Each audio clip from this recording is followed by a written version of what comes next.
what's the last 7 days or so been like for you and your company, incoming and outgoing, in your response to what happened with CrowdStrike?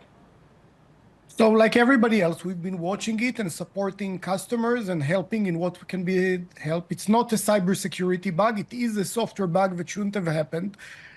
But it shows us how dependent us in software that can take the world up and down.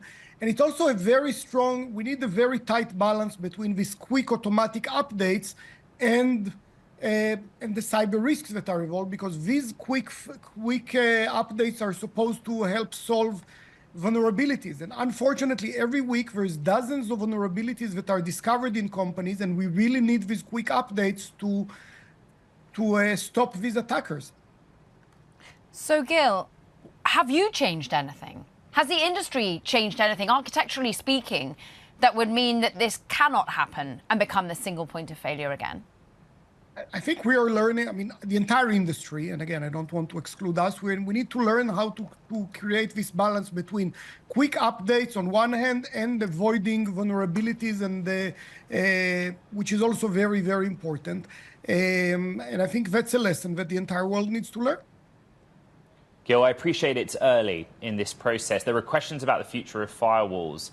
And I wanted to ask you about whether there's going to be this sort of architectural shift in cybersecurity in the landscape. Our analysts at Bloomberg Intelligence talk about a move to agentless delivery and security from agents, like in the case of endpoint security provided by CrowdStrike.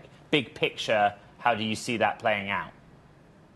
In the last 30 years, again, I'm in this business for 31 years, and I think we've kind of invested the network cybersecurity part of things with the internet. There's always, again, there's dozens of technologies, even hundreds of technologies. The two biggest ones are the network security and the endpoint technology. And I think we need both. I mean, it would be easy for me to say everybody will shift to the network. Many times people will say the other way around. But at the end of the day, we need both the endpoint security and the perimeter security, and each one of them complements each other. And still, with all of that, we're still facing a lot of cyber risks. They're just growing, unfortunately.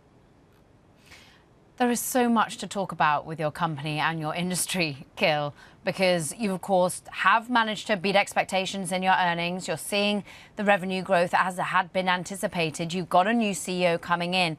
But also, we've got M&A not happening, potentially happening, Google and Wiz, for example.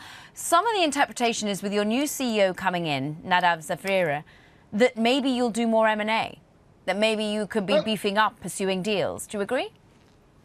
First, I hope so. I definitely hope that we'll do more M&As. We've been doing 2 a year in the last few years, but we can do more and we can do bigger ones. I do think that what's happening between Wiz and Google is actually very interesting. Wiz is an amazing company, built very fast leadership in the cloud security space. And I think the fact that they want to remain standalone and build a large company is something that we can all admire, because it will take them many, many years to get to the same financial numbers that they got with this rumors about that deal.